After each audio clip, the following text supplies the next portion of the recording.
जो यहाँ पर उपस्थित हैं हॉल के अंदर और बहुत सारी महिलाएं अपने बीच में हैं, बहुत बहुत मुबारक। बहुत कुछ आप लोगों ने सुना आश्रम के बारे में, बहुत कुछ देखा अपने आश्रम के बारे में, और एक चीज आपने गौर की होगी कि जो लोग आपको सुना रहे थे, जो लोग आपको बता रहे थे, जो लोग आपको जगा रहे थे और जो लोग आपको यहाँ से दिखा रहे थे, वो एक भी बाहर से नहीं है, वो सभी आपके इसी इलाके के लोग।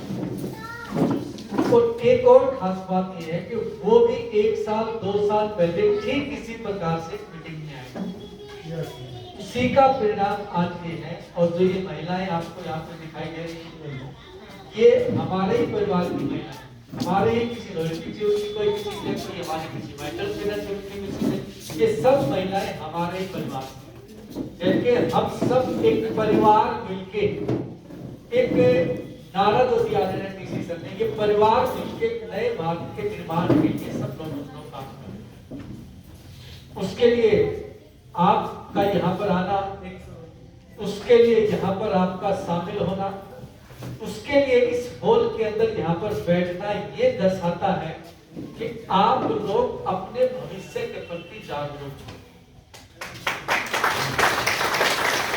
आप लोग अपने परिवार के प्रति जागरूक हैं। 3 रॉयल्टी की और महिलाएं स्टेज पे आई, आपने सुना ध्यान से उनको, मैंने भी सुना। पहली महिला ने जो बोला, उसने ये बोला कि मान लीजिए आपकी जिंदगी में 10 परेशानियां और हैं, 11वीं आश्रम को नोन ले लो, और ये 11वीं परेशानियां बाकी की 10 परेशानियों को खत्म कर दी। महिला ने बोला कि मेरे पास गाड़ी भी है, नौकरी भी है, सब कुछ हमारे पास है, लेकिन हम सेटिस्फाई नहीं है, हम और कुछ आगे करके आगे बढ़ना चाहते। और तीसरी रॉयल महिला ने बोला कि इस सिस्टम के माध्यम से आप परिवार का, समाज का और देश का भी निर्माण कर सकते हैं। ये हमारी महिलाओं के द्वारा आज दिए गए संदेश थे कि किस प्रकार से हम अपने आप को भी, अपने परिवार को भी, अपने समाज को भी, अपने देश को भी सही दिशा देने में अपना सहयोग दे सकते हैं। किसी ने ये नहीं कहा कि हम ही सब कुछ करेंगे, हमने ही सब कुछ किया है, हम ही सब कुछ करने वाले, हमारे बगैर कुछ होगा ही नहीं, ये किसी ने नहीं बोला। सबने ये बोला कि हम कुछ अच्छा करने के लिए अपना सहयोग दे रहे हैं, और इससे बड़ा कोई काम ही नहीं है कि किसी काम को अच्छा करने के लिए, किसी समाज को बेहतर करने के लिए अगर हमसे कोई सहयोग किया जाए और वो सहयोग हम देवें, तो वो एक समाज के लिए सबसे बड़ा संदेश भी हो सकता है, सबसे बड़ी दिशा भी हो सकती है। क्योंकि साथियों, आप सभी बहुत घंटा 2 घंटे से बैठे हैं, और आज के टाइम में घंटा 2 घंटा किसी को एक जगह पर बैठाना बड़ा मुश्किल काम है ना। सुबह जब अपन लोग 8 घंटे 9 घंटे की नींद से उठते हैं ना, तो सबसे पहले क्या करते हैं? पहले तो माता पिता को प्रणाम करते थे, आजकल पता क्या करते हैं? कहाँ गया मेरा मामा है ना, देख लो दुनिया है या गुजर गई। सबसे पहले इसको देखते हैं, मतलब भाई सब कुछ सही है, कुछ नहीं होगा, वो भी जाएगा तो क्या कर लेंगे। हम ऐसी जकड़नों में जकड़ गए, ऐसी उलझनों में अपने आप को उलझा लिया कि जिससे निकल पाना बहुत ही मुश्किल है। छोटी छोटी ऐसी आदतों में हम लोग ने अपने आप को उलझा लिया, और कहते हैं कि किसी भी चीज की आदत को बनाना और किसी भी चीज की आदत को मिटाना 90 दिन का समय है। बहुत सारे लोग आपने देखे होंगे कि सुबह जब तक चाय नहीं पीते तो बाथरूम नहीं जाते। कुछ लोग तो ऐसे भाई साहब हैं, जब तक बीड़ी हुक्का नहीं पीते जब तक बाथरूम नहीं जाते। ये किसने उलझा रखा है? ये हम लोगों ने अपनी आदतों में अपने आप को उलझा रखा है। ऐसे ही सब हम थे हम अपनी आदतों के गुलाम हैं। हम अपने आप में कुछ नहीं है, हम अपनी आदतों का परिणाम हैं। मैं पिछले लगभग 23 साल से, आज तारीख है 11 फरवरी, 13 फरवरी को मुझे 23 साल हो गए इस सिस्टम में काम करते हैं।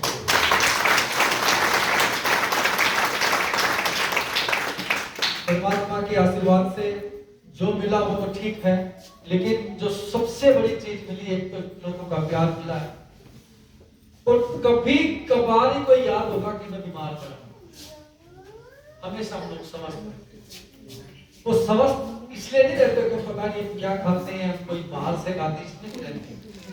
हम इसलिए स्वस्थ रहते हैं कि हम हमेशा आप जैसे आशावादी लोगों के बीच में, हम हमेशा सकारात्मक बात करते हैं।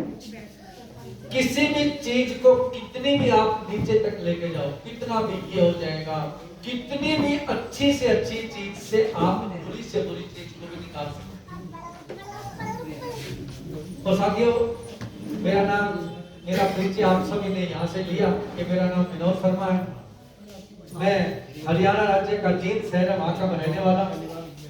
और जैसे आप लोग अपने घर को चलाने के लिए कोई काम करते हैं, उसी प्रकार से हम भी अपने घर को चलाने के लिए कोई काम करते हैं। कोई अक्सर मैं यहाँ पर भी तो देख रहा था कि आज बहुत सारे लोग खेती करने वाले थे।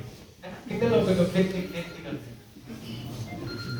आपने बात सुनी होगी अस्मिता के लिए खेत है, लेकिन अपने देश में अस्मिता के लिए खेत नहीं है। अपने देश में अस्मिता के लिए खेत है। जिसके पास खेत है उसको कोई अस्मिता नहीं है। भारत में 70% जो लोग हैं वो खेती पे डिपेंड, कृषि करते हैं, खेती का काम। इसी प्रकार से बहुत सारे लोग अपना अपना, किसी ने डॉक्टर बताया, मैक्सिमम लोगों ने खेती, किसी लोगों ने जॉब बताया कि जॉब के साथ साथ हम लोग काम करते हैं। मैं भी अपनी गवर्नमेंट जॉब के साथ साथ इस काम को करता था। 2001 में जब इस सिस्टम को पहली बार मेरी अपलाई नादरी अंतरी साहब एक बार तालियां हो जाए, उन्होंने ये बात बताई थी कि आप जो जॉब करते हैं ये आपको हमेशा फंसा के रखेगी। तो सच्चाई की कहते हैं जॉब जो है न तो कभी आपको सफलता की तरफ लेके जाएगी और न कभी इतना कमजोर करेगी कि आपको भूखे मर जाए। यानी कि आपको भूखा भी नहीं मरने देगी और आपको सफलता भी नहीं। ऐसी हमारी खेती है, खेती में भी ऐसे ही हो रहा है। ये भी हमें भूखा भी नहीं मरने देगी और कभी सफलता की ओर भी। उसी बात को साथियों, जब मेरी अप्लाई एक ही जगह पर जॉब करते थे, जॉब में सुबह जाना और कोई 2 बजे वापस, कोई 3 बजे, अपने अपने जो भी जिस प्रकार का नेचर ऑफ जॉब है उसी प्रकार का हमारा भी था। हम लोग एजुकेशन में थे, शिक्षा विभाग में 8 बजे स्कूल लगता था और 2 बजे छुट्टी हो जाती थी। उसी काम को साथियों करते करते आरसीएफ की जानकारी मिली। बहुत सारे ऐसे साथी अपने इस प्रांगण में होंगे जो आज पहली बार आए। तो साथियों जो पहली बार आए, क्या बात है, क्या बात है। आपका तहे दिल से मैं शुक्रिया करता हूँ, आपका वेलकम करता हूँ मैं। और आपका वेलकम इसलिए नहीं करता कि आप हमारे को सुनने के लिए, आपका वेलकम इसलिए करते हैं कि आप अपनी जिंदगी के प्रति अवेयर हैं। मैं फिर इस बात को रिपीट कर रहा हूँ, आप अपनी जिंदगी के प्रति अवेयर हैं। नहीं तो आप भी 2 घंटे मोबाइल देख सकते हैं, आप भी। और इस वक्त जो लोग इस हॉल में नहीं है, आप ये मत समझना कि वो बहुत कुछ देश के बारे में बहुत सारी कोई प्लानिंग कर रहे हैं। इस वक्त तो क्या कर रहे हैं, टीवी देख रहे होंगे, टीवी देख रहे होंगे ना। और तो कर क्या सकते हैं, मोबाइल देख रहे होंगे। खेत में कोई छोटा मोटा इस प्रकार का अपना काम कर रहे होंगे। लेकिन हम साथियों इस हॉल के अंदर जो बैठे हैं, यहाँ पर आया हुआ हर व्यक्ति यहाँ से एक सपना लेके जा सकता है कि मैं भी ऐसा बनूं कि मैं स्टेज से बोलूं और लोग मुझे सुने। आज बहुत सारे ऐसे व्यक्ति साथियों अपने देश के अंदर है। जब आप कोई एक बात छेड़ दो उससे जो पीछा करना मुश्किल हो जाता है। कोई राजनीति की बात छेड़ दो, कोई क्रिकेट की बात छेड़ दो, वो इतना जानते हैं, इतना जानते हैं, इतना जानते हैं। 1984 में मैच किसने जीता वो ये भी जानते हैं। 1990 में क्रिकेट का कैप्टन कौन था वो ये भी जानते हैं।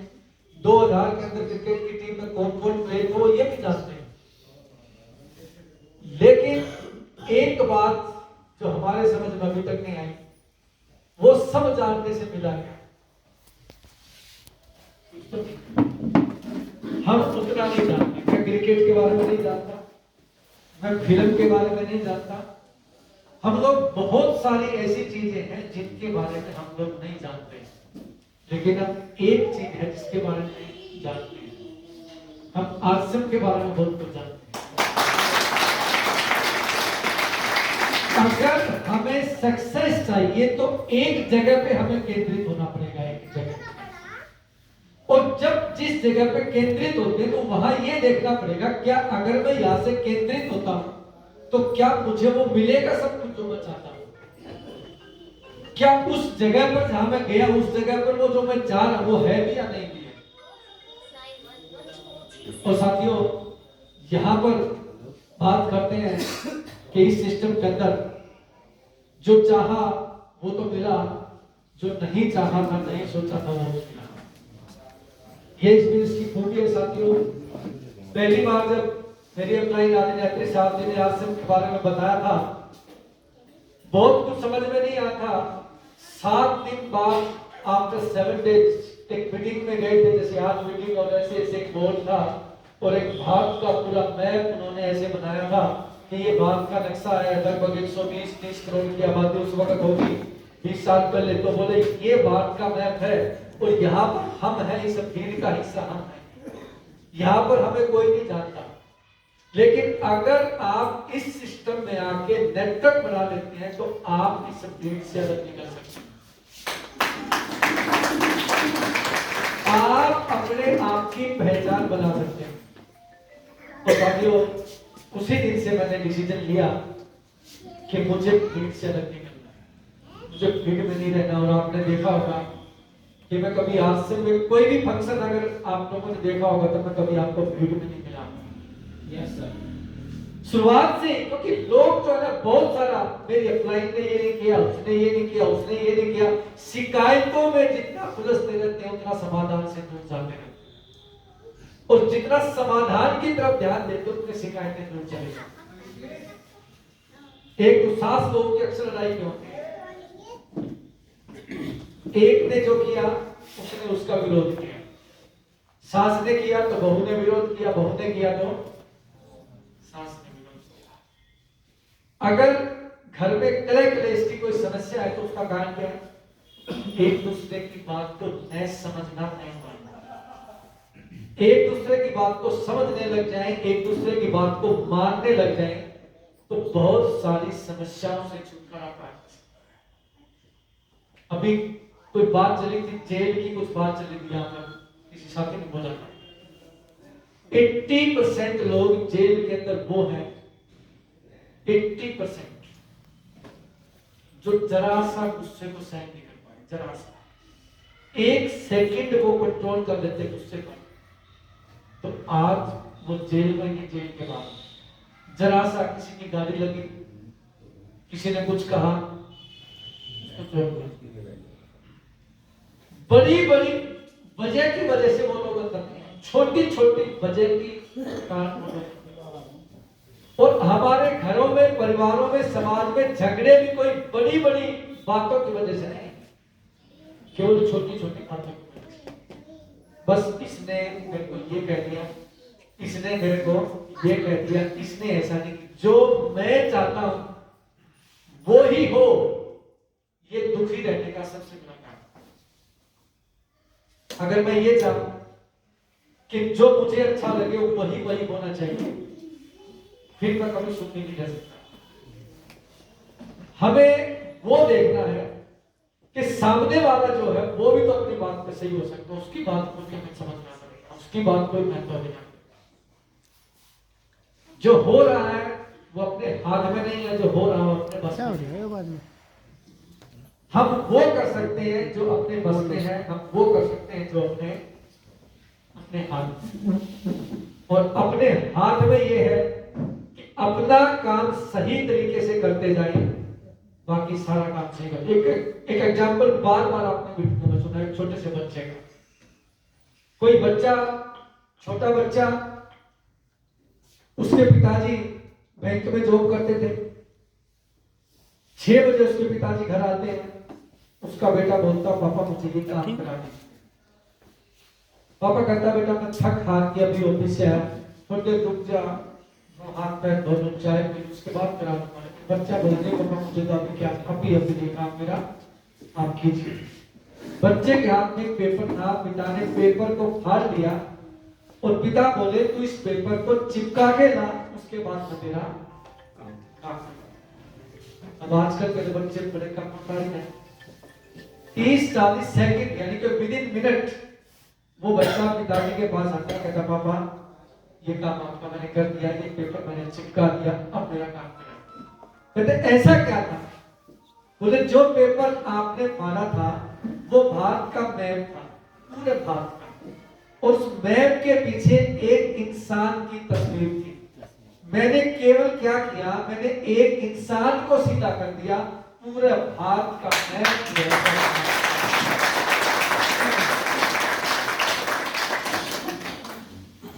एक ही व्यक्ति तो है जिसको सही करना है। हम अक्सर अपनी जिंदगी को दूसरों को सही करने में लगा देते हैं, जिसमें न कभी आप सफल हो सकते हैं, न कभी मैं सफल हो सकता। और सारी एनर्जी हम अपने आप को सही करने में लगा दें, आप भी सफल हो सकते हो, मैं भी सफल हो सकता। ये कोई बहुत बड़ी चीज नहीं है जो आज से आपने देखा ना, मार्कर सही कौन सा वाला है, ये कोई बहुत बड़ा काम है। अगर कोई साथी ये बोले कि सर ये बहुत बड़ा काम है, उसने तो पता नहीं कैसे कर दिया, ये बहुत बड़ा काम है। छोटे छोटे काम को मिला के कोई भी काम बहुत बड़ा हो जाता है। कितने बड़े बड़े पुल बनते हैं, कितनी बड़ी बड़ी बिल्डिंगें बनती हैं। सारे व्यक्ति क्या करते हैं, अपना अपना काम करते हैं। मजदूर अपना काम करता है, कॉन्ट्रैक्टर अपना काम करता है, इंजीनियर अपना काम करता है, सारे व्यक्ति अपना काम करते हैं, तो बिल्डिंग बन जाती है। पिलर गिरता कब है? जब कोई एक व्यक्ति उस काम को सही तरीके से नहीं करता और नहीं बताता। वो नहीं करे तो कोई बात नहीं, वो बता दे कि ये चूक जो है मुझसे हो गई, तो गिरने की नौबत। हम और हमारी एनर्जी, हम सब क्या है ना, कहते हैं किसी भी चीज को फोकस किया जाए। फोकस क्या होता है? जैसे लेंस होता है ना, सूर्य को अगर हम लेंस के सामने ऐसे रखें कुछ देर, तो किसी वस्तु के अंदर आग भी लग जाती है, इसको बोलते हैं केंद्रित फोकस। हमारी समस्याएं क्या है? हम हमारी एनर्जी को बहुत ज्यादा जगह पे, कभी किसी जगह एनर्जी, कभी ताश पे एनर्जी, कभी इधर कभी उधर, बहुत सारे कामों में हमारी एनर्जी लगती है। ऐसा नहीं है कि ज्ञान की वजह से हम लोग हारते हैं, ऐसा नहीं है। अगर ज्ञान की कमी की वजह से लोग हारे तो अनपढ़ लोग तो फिर सक्सेस नहीं हो पाते। अनपढ़ लोग तो सर बहुत है, बहुत बड़े बड़े बिजनेसमैन, बहुत बड़े बड़े साहित्य तक नहीं करने आते, लेकिन बड़े बड़े बिजनेसमैन। हम और हमारी सबसे मेजर प्रॉब्लम ये है कि हम किसी भी काम में केंद्रित नहीं हो पाते। और आसिफ की खूबी ये है कि अगर हम यहाँ पर केंद्रित हो जाए इस काम के अंदर, इसको फोकस कर ले। अब केंद्रित होने से एक माइनस पॉइंट भी है। जब आप किसी काम पे केंद्रित हो जाते हैं, एक ही काम पे, लोग आपका विरोध करना शुरू कर देते हैं। अब वहां पर यह चीज है कि आप उस विरोध को किस प्रकार से फेस करते हैं। लोगों से प्यार करके फेस करते हैं, लोगों से झगड़ा करके फेस करते हैं, लोगों का इंसल्ट करके फेस करते हैं। ये चीजें सबके ऊपर है, ये चीजें मेरे ऊपर भी आई। आप कोई ऐसा काम करेंगे तो ये आपके ऊपर भी आए। और ये चीजें फेस कब करनी पड़ती हैं? जब किसी ऐसे काम को हम लोग करते हैं जो पहले किसी ने नहीं किया। वे लोग खेती कर ले तो कोई विरोध नहीं करेगा, दुकान कर ले तो कोई विरोध नहीं करेगा, आप बाइक चलाने की बात करेंगे कोई आपका विरोध नहीं करेगा, आप कार चलाने की बात करेंगे तो कोई आपका विरोध है। लेकिन आप चौराहे पे खड़े हो ये बोलो कि मैं हेलीकॉप्टर चलाऊंगा, आपका नहीं विरोध नहीं करेंगे, आपका नाम ही हेलीकॉप्टर रख दिया जाएगा। वो गया हेलीकॉप्टर, वो गया हेलीकॉप्टर, वो गया हेलीकॉप्टर। जब भी किसी भी ऐसी चीज के निर्माण की बात करते हैं जो दुनिया में से बहुत कम लोगों ने की हो, उस काम की बात करते हैं तो आपको विरोध जो है वहां पर आपका होना शुरू हो जाएगा। और कोई भी काम न करने की वजह से नहीं आता, आदमी उस विरोध को नहीं सकता। अपने समाज के अंदर कुछ ऐसी घटनाएं हो जाती हैं जो नहीं होनी चाहिए। कई बार लड़का घर से भाग जाता है, कई बार फीमेल की तरफ से कोई ऐसी बातें हो जाती हैं, तो वो आदमी के आगे दुनिया का विरोध नहीं सहन कर पाता, इसलिए वो जीवन से हार सकता है। सब जगह होता है समाज। सबसे बड़ी चीज है दुनिया का विरोध को फेस करना, लोगों को फेस करना। और लोग जब किसी काम के बारे में अपना विरोध करते हैं, जब उनको ये लगता है कि ये काम तो इसने कभी किया ही नहीं, ऐसे ही ये काम। एक्चुअल में देखा जाए तो एक भी व्यक्ति ऐसा नहीं है जो आश्रम नहीं करता हो, एक भी व्यक्ति पृथ्वी का तो मैं बता नहीं, भारत में तो, क्योंकि आश्रम में जो वॉल्यूम जनरेट होता है वो कैसे होता है? क्या मीटिंग से वॉल्यूम जनरेट होता है? क्या मेरी बात सुनने से वॉल्यूम जनरेट होता है? क्या ताली बजाने से वॉल्यूम जनरेट होता है? वॉल्यूम जनरेट किस चीज से होता है? खरीदारी से। खरीदारी किस चीज की करती है? आश्रम के सामान। आश्रम का सामान इंडिया में बनता है या बाहर बनता है? ये सामान भारतीय है, बाहर का? ऐसा कौन सा व्यक्ति है जो सामान का यूज नहीं करता? तो एक्चुअल में तो सभी आश्रम का है, लेकिन फोकस नहीं है, उस चीज की तरफ केंद्रित नहीं है। हमारे 3 उद्देश्य। सबसे पहला उद्देश्य स्वास्थ्य रक्षा पे काम करते हैं हम लोग। दूसरा हम लोग किस पे काम करते हैं? स्वावलंबन पे काम करते हैं। और तीसरा हम लोग किस पे करते हैं? मैं फिर इससे पहले भूल जाऊं, पहले ही मैं उस बात को रख देता हूं यहाँ पर। 8 मार्च को दिल्ली के अंदर डायरेक्ट सेलिंग का एक प्रोग्राम होने जा रहा, जो केवल मात्र महिलाओं के, केवल मात्र आप अधिक से अधिक संख्या में यहाँ से दिल्ली महिलाएं, कोई भी यहाँ पर जो बहुत सारी महिलाएं हैं जो लीड कर रही हैं, यहाँ पर बड़े अच्छे से लीड कर रही हैं, आप उनके साथ 8 मार्च को महिलाओं को वहां पर भेजिए। और पूरे इंडिया से आरसीएम का प्रोग्राम नहीं है, वो केवल आरसीएम का प्रोग्राम नहीं है, वो तमाम भारत में जो भी डायरेक्ट सेलिंग कंपनी काम कर रही है, सभी कंपनी काम कर रही है, जितनी भी कंपनी आप देख रहे हैं। क्योंकि आपने हमारी यूनिवर्सिटी देखी होगी 26, 27, 28 नवंबर देखिए, 26 को लोग होंगे, 27 को कितने लोग थे और 28 को कितने लोग थे? 28 को बहुत सारे लोग, 28 को हमारी जो चीफ गेस्ट थी वो डॉक्टर किरण बेदी मैम थी, हिंदुस्तान भारत की पहली महिला आईपीएस अधिकारी। वो वहां पर चीफ गेस्ट थी। जब वो वहां पर आई तो उन्होंने ये बोला अपने शब्दों से कि ऐसा काम जो आरसीएम ने करके दिखाया, नारी सशक्तिकरण का, वो तो अब तक किसी ने किया नहीं। बाहर तो बातें हो रही है नारी सशक्तिकरण को लेकर, सब जगह चर्चा होती है, आप जिसको भी देखो बातें कर रहा नारी सशक्तिकरण, लेकिन एक्चुअल नारी सशक्तिकरण क्या हो रहा है? वो स्पीच आपने सुनी थी होगी वीडियो के माध्यम से। तो अब जो है पूरा ध्यान जो है डायरेक्ट सेलिंग का, और जो ये फंक्शन 8 मार्च का स्पेशली ऑर्गेनाइज किया जा रहा है, ये उसी चीज को दिखाने के लिए किया जा रहा है कि डायरेक्ट सेलिंग के अंदर हजारों नहीं लाखों महिलाएं जो हम काम कर रही हैं। तो जब बार बार बात की जा रही है बेरोजगारी की, बार बार जो बात की जा रही है बीमारी की, बातें की जा रही है, एक्चुअल में समाधान इसलिए हम आपको ये कह रहे हैं कि आप आज इस हॉल के अंदर आए, आपके पास एक बहुत बढ़िया मौका अवसर आपके पास है कि आप भी इस दिशा की ओर कदम बढ़ा सकते हैं।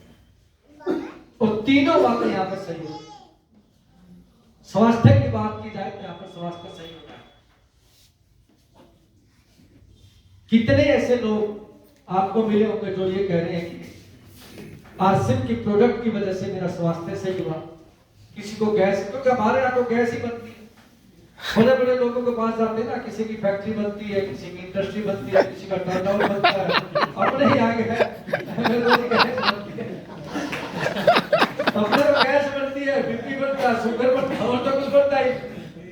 जमीन जो थी वो भी कम हो गई, मकान के साइज वो भी कम हो गए, बन गया क्या?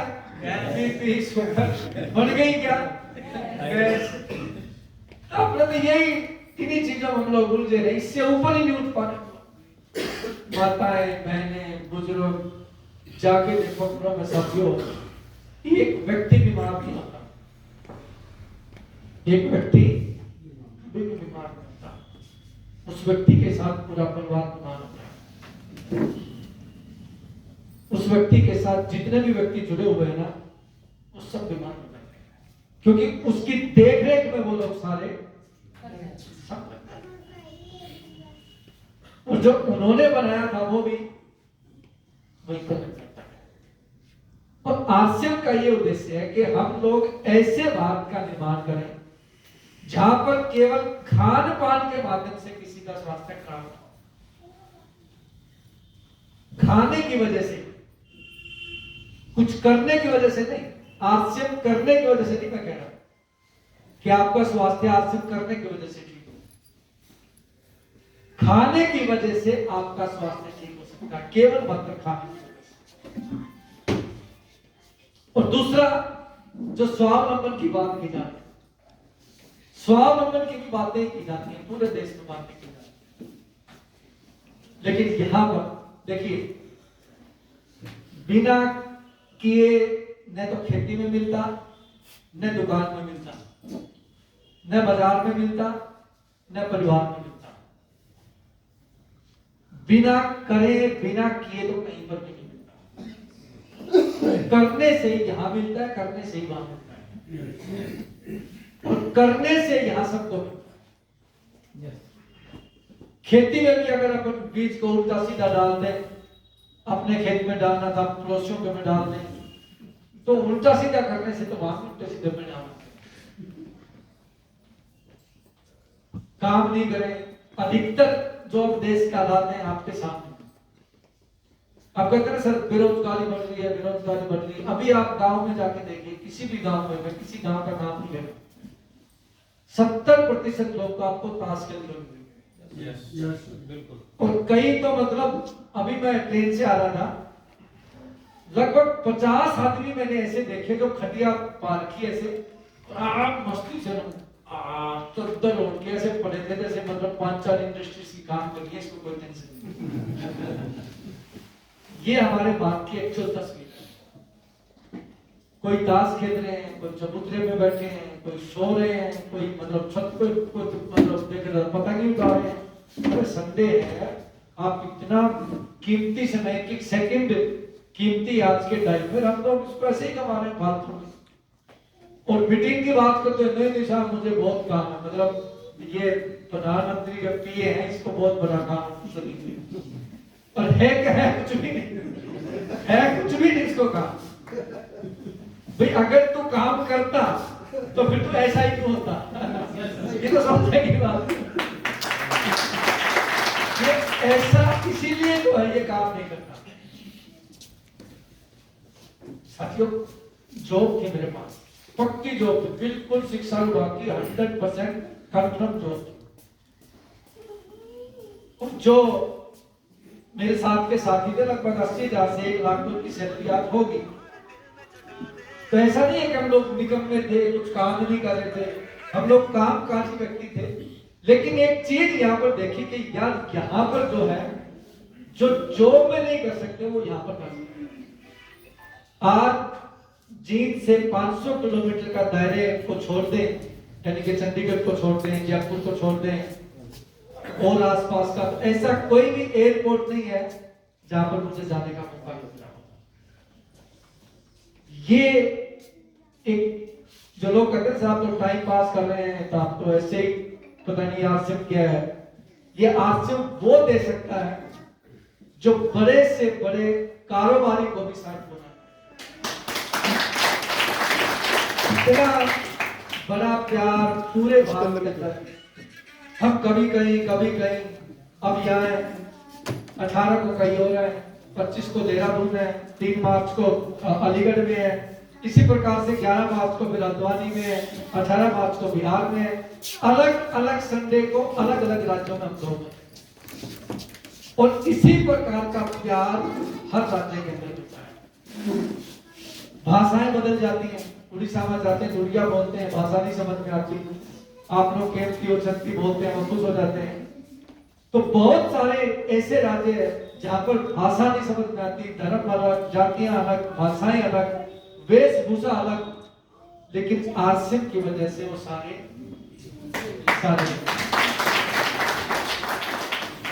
तो यहां पर जो ये बात कही नहीं जाती, हम कह नहीं रहे आपको, केवल हम जो कह रहे हैं वो होगा कैसे, उसका रास्ता भी आपको बता रहे हैं। एक्चुअल में स्वावलंबन आरसीएम ने करके दिखाया भी, जो कर सकता है और जो करना चाहता है उसने अपनी जिंदगी को यहाँ से बदला है। आपको यहाँ पर ऐसे लोग भी मिल जाएंगे कि सर मैं 3 साल से आरसीएम में हूँ, मेरा कुछ नहीं है, ऐसे भी मिलेंगे। मैं ये नहीं कहता कि ऐसे नहीं मिलेंगे, ऐसे भी मिलेंगे। ऐसे भी मिलेंगे जो बोलेंगे सर मैं 3 साल से आरसीएम में हूँ और आप मेरी 50,000 रुपए की इनकम पर मत आती है, ऐसे भी मिलेंगे। ऐसे भी मिलेंगे सर मैं 3 साल पहले आरसीएम में आया था और मैं टेक्निकल में, ऐसे भी मिलेंगे। और ऐसे भी मिलेंगे कि मैं 3 साल पहले आरसीएम में आया था, मेरा कुछ नहीं हुआ, ऐसे भी मिलेंगे। और ऐसे आपको आरसीएम में नहीं मिलेंगे, ऐसे पूरी पट्टी पर मिलेंगे। जो 3 साल तक एचसीएस की तैयारी की थी, सक्सेसफुल, 3 साल तक खेती की थी, बहुत बड़ा कर पाए, 3 साल तक दुकान पे बिजनेस की नो, बहुत बड़ा नहीं कर पाए। ये केवल यही पर थोड़ी तो सब जगह ऐसा कौन सा फील्ड है जहां पर 100% सफलता का रेशो है? बहुत सारे लोग दुकान करके लुट पीट के घर बैठे, लेकिन असली तरीके से जो यहाँ पर एक व्यक्ति नेटवर्क का निर्माण करता है, असली तरीके से काम करता है। और हम यहाँ पर ये कहते हैं भी आपको दिन रात जुटने की जरूरत नहीं, आप पार्ट टाइम इस काम को भी कर सकते हैं। खाली समय क्या है? मैंने नौकरी छोड़ के इस काम को नहीं किया था, नौकरी के साथ साथ किया था। जैसे ही हमारे स्कूल से छुट्टी होती है, हम लोग बाइक से निकल जाते हैं, एक बिल्कुल वो कहते हैं धुआंधार पागलों की तरह, इस प्रकार से कुछ नहीं देखते थे, कौन क्या कह रहा है, कौन क्या सोच रहा है हमारे बारे में, ये सब इनसे दूर होकर हम लोग इस पर लगे रहते थे। और यही वजह है कि हम लोग जो है इन चीजों से ऊपर निकल के, कई बार घर वाले भी कुछ बोलते थे, परिवार वाले भी बोलते थे, क्योंकि घर और परिवार ये 2 चीज ऐसी हैं, ये तभी खुश होते हैं जब पैसा आता है। आप कुछ भी बोल दो घर और परिवार वालों को, कितनी बड़ी बड़ी बात, ये माताएं बहने बैठी हैं, मैं इनको कितनी बड़ी बड़ी बातें बोल दूं, ये खुश हो जाएंगे, मेरी बात मान लेंगे, लेकिन मेरी मिसी तभी मानेगी जब पैसे लागे। वो मेरी किसी भी बात को स्वीकार नहीं करेगी, क्योंकि घर और परिवार वाले जो होते हैं ना, वो तभी खुश होते हैं जब उनको कुछ लागे। तो साथियों, घर परिवार से भी कई बार रुकावट पैदा हो सकती है, वहां पर भी अपने को थोड़ा सा समझदारी का परिचय देते हुए आगे बढ़ना होगा कि हम जिस सिस्टम में हैं वो एक ऐसा पेड़ की तरह है, जब वो पेड़ पनपता है, जब वो पेड़ उगता है तो सब वक्त लेता है, लेकिन जब वो पेड़ उग जाता है तो वो फल देता है कि हमारी आने वाली पीढ़ियां भी उस फलों को खाती है। वो पेड़ जो है जब बड़ा होता है तो वो देता है जो कोई भी आज तक किसी को नहीं दे पाया। तो साथियों, स्वावलंबन की जो बात करते हैं, एक्चुअल में आश्रम ने स्वावलंबन को करके दिखाया है। एक भी करोड़पति को आश्रम ने करोड़पति नहीं बनाया। जितने भी व्यक्तियों को आश्रम ने करोड़पति बनाया, वो सबको किसको बनाया? करोड़पति भी नहीं कह सकते, कई बार हमें वो अपने ही जैसे लोग थे। कोई दुकान करता था, तो कोई छोटी मोटी जॉब करता था, कोई बड़ी जॉब करता था, लेकिन अपने ही जैसे अपने ही बीच के लोगों को आश्रम ने बहुत सारे लाइफस्टाइल आज आश्रम की वजह से लोगों के पास। लेकिन इस पे एक चीज ध्यान देने की जरूरत है कि उनको आश्रम ने ये सब कुछ करके नहीं दिया। आश्रम ने उनको सिस्टम दिया, किया उन्होंने खुद है। कार बनाने वाला कार बना के दे देता है, लेकिन कार चलानी अपने को। अगर उसको चलानी नहीं आती तो अपन सही काम को छोड़ देते। तो आश्रम ने तो ऐसा सिस्टम बना के दिया कि अगर हमारे पास कुछ भी नहीं है, कहीं से कहीं तक भी हम बिल्कुल माइनस में हैं, और इसको फोकस किया, केंद्रित अगर इसको कर दिया और नेटवर्क का निर्माण हमने कर दिया, तो ये वो दे सकता है जो पहले हमने कभी भी अचीव किया। तो तीन बातें जो हम बोलते हैं नए भारत के निर्माण के बैनर के नीचे से, स्वास्थ्य रक्षा की बात करें, स्वावलंबन की बात करें, ये हमने करके दिखाया। स्वावलंबन का होता स्वाभिमानी, यानी कि किसी से मांगना नहीं पड़े। लोग बोलते हैं जी मेरे तो आश्रम से ना 3,000 आ रहे हैं और तो कुछ आया नहीं। इस देश में जो बुढ़ापा पेंशन है ना, वो 1000 से लेकर के 3,000 रुपए तक पर मंथ तक बनती है ना? और किसी बुजुर्ग की नहीं बंधे ना, वो दिन रात एक कर देता है। किसी की नहीं बंधे किसी कारण से, वो MLA MP तक चला जाता है। कितने के लिए? 1,000 किसी राज्य में, 1,000 किसी में, 1,500 किसी में। हरियाणा में तो 3 हो गई, बाकी अपना अपना स्टेट का अलग अलग पेंशन का होता है। तो यानी कि जो स्वावलंबन की बात करें, स्वाभिमानी, किसी से मांगना नहीं पड़े, वो पेंशन के लिए क्यों भागे भागे जा रहे हैं? ताकि किसी से मांगना। भाई बुजुर्ग व्यक्ति है, उसको पैसे का क्या करना है? क्या कारण है इसके पीछे? वो उसके पीछे कारण यही है कि मेरे पास कम से कम इतना पैसा आए ताकि मुझे किसी से मांगना।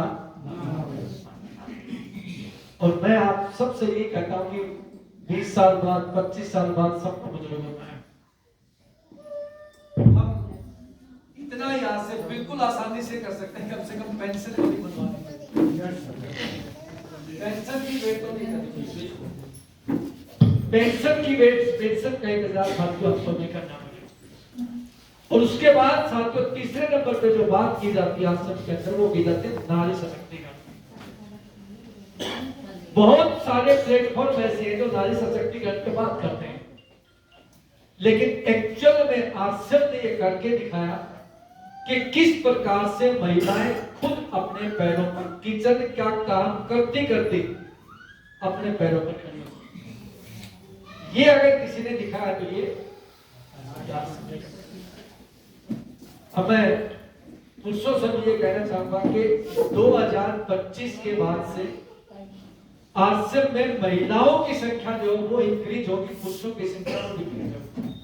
यानी कि महिलाएं जो है वो अधिक संख्या में आएंगी। तो आपके पास दो ही ऑप्शन है, या तो आप आश्रम करना सीख लो या रसोई में खाना बनाना सीख लो। नहीं तो आपको खाना बनाना आता, नहीं आश्रम करना आता, मल्टीप्लिक होने वाली रहेगी। क्योंकि हर जगह राजनीति में देख लो, रिजर्वेशन किसका होता जा रहा है? सबका फोकस कहाँ है? होटल में जाओ रिसेप्शन पे कौन है? स्कूलों में जाओ टीचर कौन है?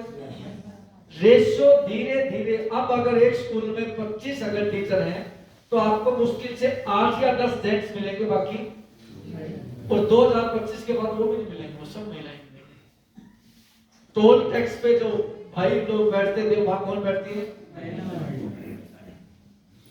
आरसीएम में भी स्टेज पर सबसे ज्यादा कौन आई? तो आपके पास दोनों में से एक ऑप्शन आपको चूज करना है, कौन सा? या तो आरसीएम या रसोई में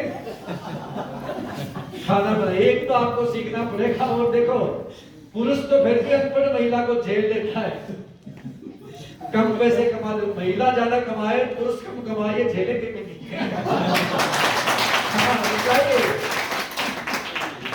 पुरुष 1 लाख रुपए कमाए, महिला 1 भी कमाए, वो उसको झेल लेते हैं, झेल ही रहे हैं। लेकिन लेडीज जो है 10,000 कमाए, पुरुष 1 नहीं कमाए, वो बाहर निकाल देंगे। ये सच्चाई है, मैं मजाक नहीं कर रहा, दिस इज रियलिटी, ये सच्चाई है, ये बात की सच्चाई है, ऐसा होता है। तो हमें जागरूक होने की जरूरत है और हमें अपनी शक्ति को केंद्रित करने की जरूरत है। हमें फोकस करने की जरूरत है कि बिना पैसे के ये काम हो रहा है, एक भी पैसा इस काम को करने के लिए नहीं लगा। तो यहाँ पर जो 3 बात साथियों, चाहे वो स्वास्थ्य रक्षा की हो, चाहे स्वावलंबन की हो और चाहे नारी सशक्तिकरण की हो, वो सारे की सारी बातें यहाँ पर सही हो रही है। और उसके बाद साथियों, आरसीएम जो आज तक दिया या जिसकी बात हर जगह पर करते हैं, वो है साथियों सुरक्षा, सिक्योरिटी। जो सिक्योरिटी साथियों यहां पर मिलती है ना, कहीं पर नहीं। बहुत सारे एग्जांपल आप लोगों ने देखे। 19 दिसंबर को एक ऐसी घटना घटी, आरसीएम के सफायर आरसीएम के कोऑर्डिनेटर श्रीमान रत्नेश जैन, 19 दिसंबर की घटना, खड़े खड़े बाइक से 4 लड़के बुलेट पर आए। वो मस्ती कर रहे थे, वो क्या कर रहे थे पता नहीं, बुलेट से सीधी टक्कर उन्होंने उसको मारी और 12 घंटे के अंदर वो एक्सपायर हो गए। 19 साल पहले, पता नहीं 20 साल पहले उन्होंने आरसीएम की शुरुआत की। आज उनके घर में 5 लाख रुपए से ऊपर की इनकम पर मंथ है, 5 लाख। और जब से वो गए हैं पर्वत वो बढ़ के आ रहे। वो बंदा आरसीएम नहीं करता तब भी उसको वापस नहीं लाया जा सकता था, आरसीएम कर रहा था तब भी बंदे को वापस लाया। लेकिन उनकी आने वाली पीढ़ियां कभी भी पैसे के लिए साथियों दुखी नहीं होंगे, परेशान नहीं होंगे। एक बात न छत्तीसगढ़ के वो थे, बहुत तमाम चैलेंज के साथ साथ साथियों ने आरसीएम की शुरुआत की थी। रॉयल्टी पे आए, टेक्निकल पे आए, emerald star emerald Ruby star Ruby sapphire की टीम के साथियों आए और ऐसा दे गए अपने परिवार को कि वो करोड़ों रुपए लगा के भी कोई ऐसा अपने परिवार को नहीं दे सकता जो अपने सतीश पंडित जी का एग्जाम्पल अक्सर अपन देखते हैं। सैकड़ों व्यक्तियों का ऐसा अपना एग्जाम्पल देखते हैं कि वो नेटवर्क बना के चले गए और उनके जाने के बाद साथियों वो व्यक्ति काम नहीं करते, लेकिन उनका सिस्टम काम करता है, सिस्टम उनके लिए काम करता है। ये चीज को अगर आपने फोकस किया, देखो अगर कई लोग क्या करते हैं, जैसे वो आए मेरा पैसा मेरा पैसा मेरा पैसा नहीं आया, मेरा पैसा नहीं आया। भी कोई जॉब थोड़ी की आपने, आप आते ही मेरे को 10,000 की जॉब थी, मेरा पैसा आएगा। पैसा कहां से आता है? पैसा किससे आता है? पैसा तो आपका यहां से आता है। ये आपकी एज है, यहाँ पे आप है, ये आपकी एज है, यहाँ पर आपकी है। पैसा इससे थोड़ी आता है आपको कितने दिन आरसीएम में काम करते हो। नहीं, पैसा आपको इसलिए आता है कि आपकी शक्ल कैसी, अकल कैसी, आप कहां से। आरसीएम पैसा जब देती है जब आपका ए और बी मिला के जो नेटवर्क बनता है उसके अनुपात से जो बैलेंस आपका बनता है, डिफरेंस जो बनता है वो आपके पास। तो जो लोग ये कहते हैं मेरा पैसा नहीं आया, मेरा पैसा नहीं आया, आप पैसा नहीं आया उसको भूल जाइए। आपका नेटवर्क कितना बना उसको आप याद कीजिए। आपने दुकान की, आपने आटे की कोई मिल लगाई, आपने किराने की दुकान की, आपका पैसा कैसे आता है? कैसे आता है? कैसे आता है?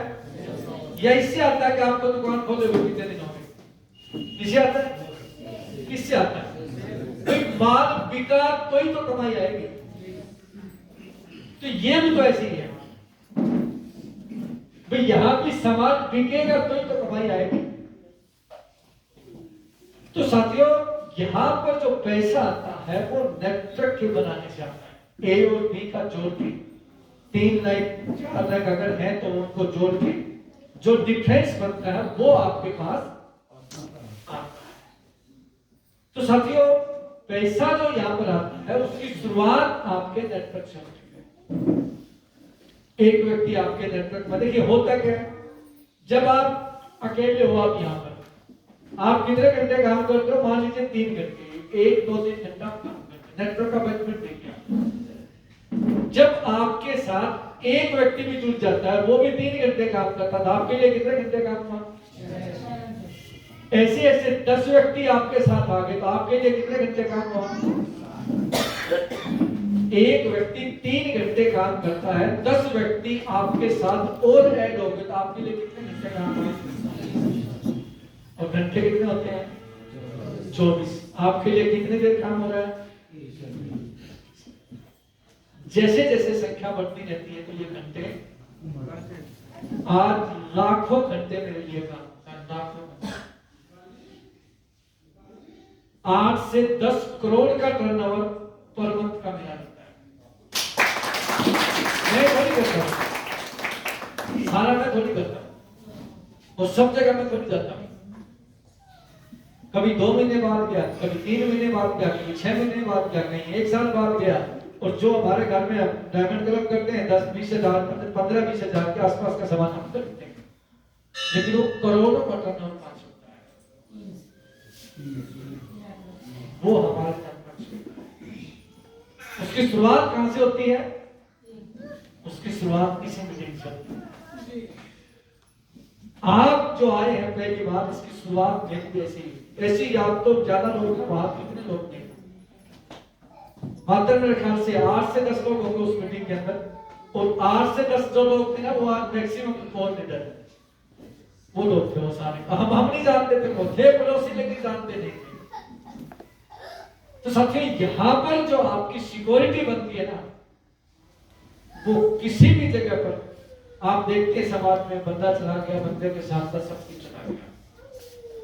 पूरे परिवार की जिम्मेदारी बच्चों के ऊपर आ जाती है। वो बच्चे से तो पढ़ाई कर पाते नहीं, अपने जीवन सही जी पाते, और जिम्मेदारियों के बोझ के तले वो बच्चे सारे।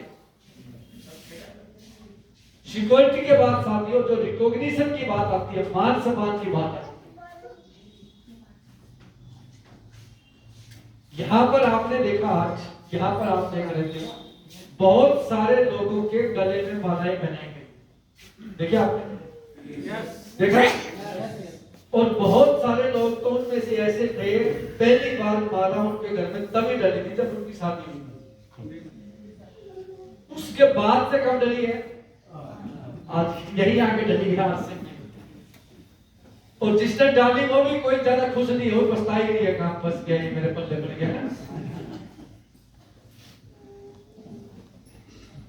लेकिन साथियों, यहां पर क्या देखिए, थोड़ा सा अगर किसी में बार बार उसी चीज को कह रहा हूं, अगर किसी चीज को फोकस करें, अपन दुकान करते हैं, दुकानदार जब पहली बार दुकान करता है, आप देखा हो, कंगी करके जाता है, धूप अगरबत्ती करता है, अच्छे कपड़े पहनता है, देखा अगर आप।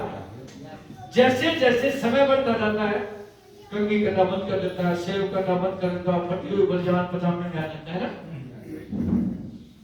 क्योंकि उसका क्या, उसमें लगता है अब क्या करना है यार, सब कुछ खत्म है, यही सामान बेचना है, ये दोषियों ने आना, इसी को सामान देना, तेरी जिंदगी में कुछ है, उसका सब कुछ खत्म हो जाता है। लेकिन यहाँ पर क्या है, यहाँ पर एक आदमी जैसे जैसे आगे बढ़ता है, उसको ध्यान रखता है, यार तेरी कंगी कैसी है, तेरी सेव कैसी है, तेरी कपड़े कैसे हैं, क्योंकि तुझे लोगों के बीच में।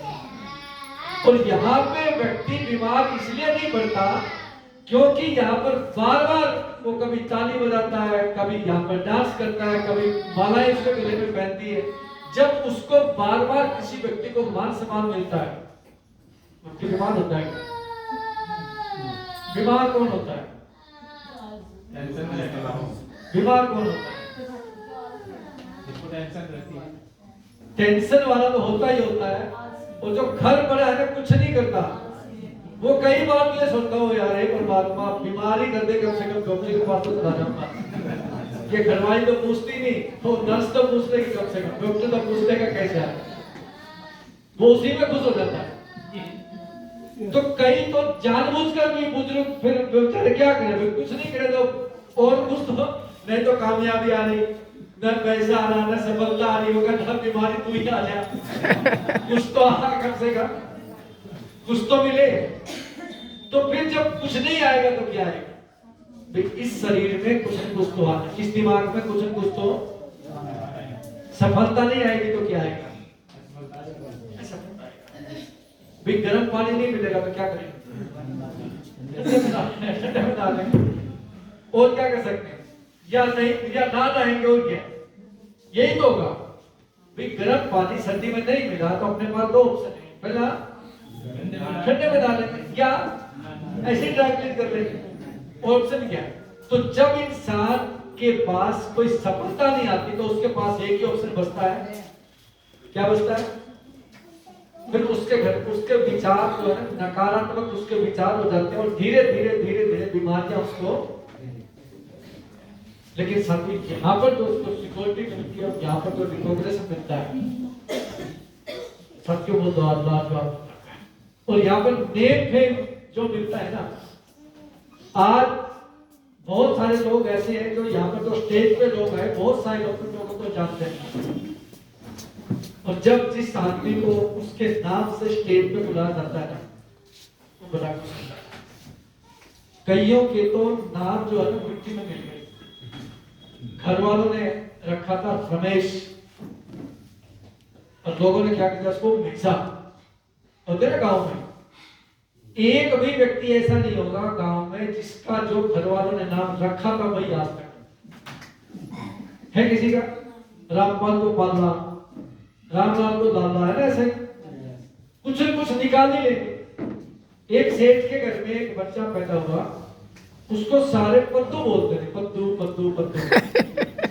तो बोले भाई साहब ये क्या है, ये पद्दू क्या नाम है? कहता भैया अगर ये हो गया कामयाब तो लोग बोलेंगे इसको सेठ पदम सिंह, कामयाब नहीं हुआ तो सदा पद्दू का पद्दू है।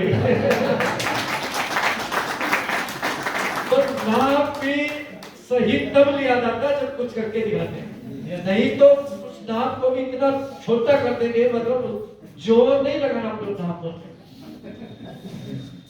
तो हमारे साथ बहुत ऐसे सारे लोग, आप चेक कीजिए आपका नाम का नाम बना क्या था, लीला पीला सिला, ऐसे ही गांव के तरह सब जगह, मतलब असली नाम तो बेचारा वही भूल जाता था, घर वाले क्या कहता। वो आधार कार्ड पे जब उसका नाम आता है भाई साहब श्यामलाल, वो भूल जाता है ओ, फिर याद हो यार ये श्यामा, ये श्यामलाल है।